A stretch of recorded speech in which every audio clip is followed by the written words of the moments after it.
அடைத்தறியின் தான் தேர்ந்த தோளுடைய சமீபத்தில் போஸ்டனில் நடந்த ஒரு கொள்ளை நூற்றாண்டின் குற்றம் என்று அழைக்கப்பட்டது. 11 பேர் கொண்ட குழு 2 வருடம் திட்டமிட்டது. பிரிங்ஸ் கவச வண்டி கிடங்கை குறிவைத்தது.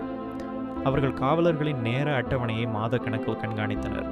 சாவிகளை நகலெடுத்தனர். ஒவ்வொரு நகர்வையும் வினாடிக்கு வினாடி கணக்கிட்டனர். ஒரே மாதிரியான முகமூடிகளும் உடைகளும் அணிந்து தாக்கினார்கள். $27 லட்சம் திருடினார்கள். இன்றைய மதிப்பில் $30 மில்லியன். எந்த ஆதாரமும் விடவில்லை. 6 வருடங்கள் யாரும் பிடிபடவில்லை. சரியான குற்றம் என்று தோன்றியது.